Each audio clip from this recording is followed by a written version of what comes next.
Welcome back to When Harry Met Board Games, where we feed our people with relatable content and our victory condition is your satisfaction. I'm Harry, and before we go any further, please don't forget to subscribe to our channel and click on that bell notification. That way, when we are doing our thing, YouTube lets you know. Also, check in the description down below for a link to our Patreon and see how you can support this channel. Today, we have another episode of Huge Board Game Haul, Special Delivery, and yes, indeed, this was a special delivery this week. So, first of all, here in this big box, I have these small little packages covering this huge box because this was actually not a shipment. Let me tell you the story to this game. This is a game that was on Kickstarter. I missed the Kickstarter to this game. I looked for this game on BGG, on the geek market there, for people who were selling the game new, used, whatever. But everybody there was selling it for $200 to $300. But I found one seller who was selling it for a very fair price. And not only that, he had the game, plus he had the stretch goal exclusive box as well. And the condition, though, for this person who was selling this game at a great price, was that he was not shipping the game. He was only going to do local pickup, local delivery. So I checked the zip code, and the person happens to live in the same state as I do, the state of New Jersey. And that was amazing. So that was so exciting. So I bought the game, connected with the seller. We exchanged information. We agreed on a day and a time and a location to meet and pick up the game, and he dropped it off. So without any further ado, that's enough of story time. Let's see what's in here. We have Alter Quest. All right, a cooperative game of fantasy adventure for 1 to 4 players by Adam and Brady Sadler. This is a huge dungeon crawler style game. And here we got the stretch goals box that this individual also had. Thank you so much, Carl, for this sweet deal. So yeah, we've got Alter Quest here. These are 2 huge, enormous boxes. If this were all I was showing off today, this would be enough for a huge board game haul. Look at the height of these boxes. Enormous. And again, there's 2 of them, and they're very, very heavy. So let's look at the back here. You've got to look at the miniatures, the molds, you got the board and the cards. This game has lots of material. 76 miniatures in all. 374 tokens. 446 cards. I love cards. All across the troubled lands of Aradica, altars plague the forgotten places, the dank dungeons, ruined castles, endless caves, and power-hungry villains. Seek them out in hopes to harness the corrupted magic that emanates from them. All right, so we've got Alter Quest. All right, so that was the first box that we unopened, so it was already starting off with a bang. Now the next game is another sale from BGG's Geek Market, so let's check this one out. The story is not as interesting, but this game I did find from a seller in Canada, and I was pleased to notice that the exchange rate for the US dollar and Canada is not the same. So when you see a seller selling from Canada and you see the price, it's actually a little bit lower. So that was exciting to find out. And this game, if I would have known that, I probably would have bought more games on BGG from Canadian sellers. Even though the shipping ends up kind of canceling out whatever you might save. But let's see what's inside of this box here. This is a game that I've been interested in. It's by a very renowned and prolific designer in the hobby. And this game in particular is one of his few games that's out of print, and probably, well, let me not say that. Queen's Games might publish this or reprint it. But for now, it is out of print, and it has been out of print for a long time. And that is Strasbourg by designer Stefan Feld and published by Pegasus Spiel. And I'm a big fan of Stefan Feld and his games. And this game looks like something that I would like. So here it says, Strasbourg, the 15th century. The political fortunes of the city are powerfully influenced by the craft guilds, which occasionally occupy the majority of seats on the city council. Now, this game is actually decently ranked. It's somewhere in the top 1,000, I believe, on BGG's rankings. So I'm surprised, and again, Stefan Feld and his name.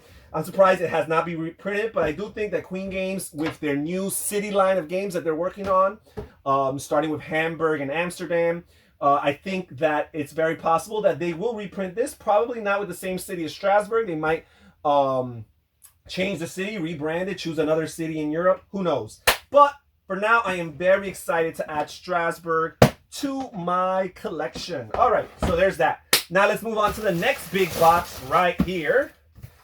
And I believe there's 2 games here. These are from good old Amazon, brand new games, not bought from users on BGG. All right, so let's see what is here.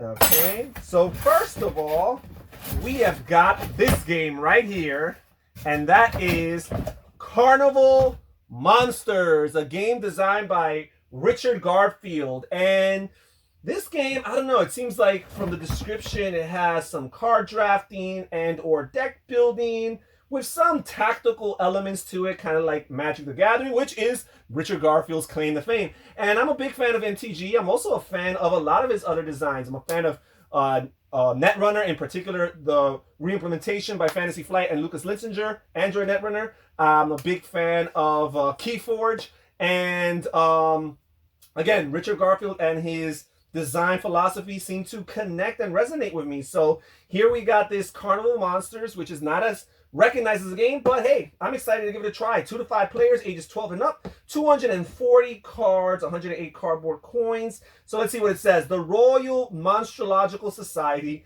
counts among its members the most renowned and respected experts in monster lore throughout the entire empire. Each year, the society permits only a single new member to join, so applicants compete to prove their worth with the most magnificent menagerie of monstrous beasts they can find and capture. Okay, so again, I'm really excited to try this game. It looks like, you know, thematically speaking, it's a little weird, but it looks like the kind of game that perhaps mechanically speaking might connect with me. So hopefully it does not disappoint. Carnival of Monsters.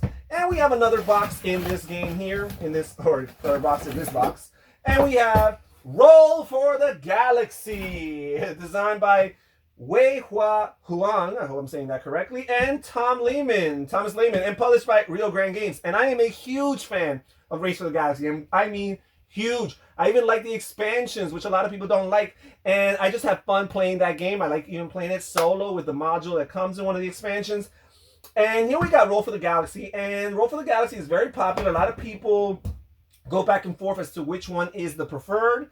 Race for the Galaxy, although it's the older game, is still hanging tough, and lots of people still prefer it over Roll for the Galaxy, but a good amount of people also prefer Roll for the Galaxy because this is the dice re-implementation of that same gaming system, that same game universe, but I guess it streamlines the game to some extent because you don't have to worry as much about the complex symbols and iconography, right? The Byzantine type of iconography that you find in Race for the Galaxy. Now, I usually gravitate to card games more, but there is the occasion where a dice iteration of a game, for whatever reason, resonates with me. For example, I actually like Pandemic the Cure more than Pandemic, and I actually like Sushi Roll more than I like Sushi Go. So it is possible for this game to work for me in that regard. If the dice play is creative enough, I think there's a good chance of me liking it. I just don't like dice rolling when it's so much luck-based and not enough ways to mitigate said luck, right? So this looks really cool.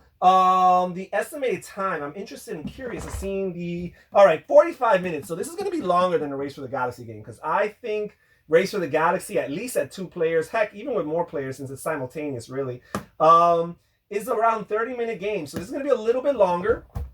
2 to 5 players. It says, Roll for the Galaxy is a dice game of building space empires. 7 different types of custom dice represent your workers. Each round, roll and assign them to develop new technology, settle worlds, and ship goods. Now, I have heard really good things about the expansions for Roll for the Galaxy as opposed to those for Race for the Galaxy. So if this game is a hit, I will probably end up acquiring expansion content. Let's be real, guys. Even before I play this game, I'm probably going to end up acquiring expansion content. All right, let's move on to the next box here. This is a small package here, but again, as I mentioned on this channel before, good things come in small packages. All right, let's see. What do we have here? All right, we have Port Royal by Alexander Pfister and Pegasus Spiel. If you've watched this channel for long enough, you might actually know that I already own Port Royal, but I own the Steve Jackson edition of Port Royal. As a matter of fact, I have it on the table right here, so let me show you. So right here, Port Royal Steve Jackson edition right here. Now the problem is I bought this Port Royal expansion from Pegasus Spiel some time ago, and while the box or the card art on the back actually matches the Steve Jackson games perfectly, the size of the cards do not, and that is very frustrating and annoying because as you shuffle the cards, it's very difficult to shuffle, and then as you draw the cards, this is a push your luck game where you're drawing cards one by one. As you draw the cards, you can kind of tell which cards are from the expansion and not. So I decided to buy the Pegasus Spiel so it could be compatible with this expansion. And I'm going to figure out something to do with this game, maybe sell it or even donate it or give it away as a giveaway. So we'll figure that out. But for now, Port Royal, adding to my Port Royal expansion here. And then there's one final package for the game, for the video. This is the last. I'm not going to say best for last because I don't remember what's inside of here. Let's see what we've got.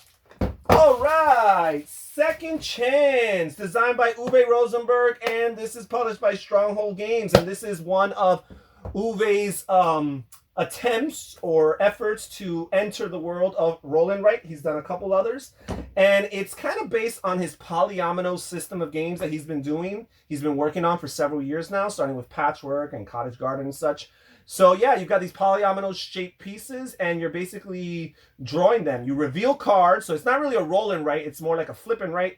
You're flipping cards, revealing them, and then you draw one shape. So I guess you draw two cards, choose one, and then fill your board to win. So it sounds like the rules are explained very succinctly there in the back of the box. And it says that it's for 8 and older. It's 1 to 6 players, so you can play solo. That's cool. And it's a 15-minute game, so it's a really quick little filler of a roll and write. And that's it for today's episode of Huge Board Game Haul, guys. Thank you so much for watching. Consider clicking on one of the videos that you see on the screen right now. Also, check in the description down below for a link to our Patreon account and see how you can support this channel and be more involved with the behind-the-scenes process. Research and find a tier that works for you. This is Harry saying take care, everybody. Stay safe, stay healthy, and have fun gaming. Bye-bye.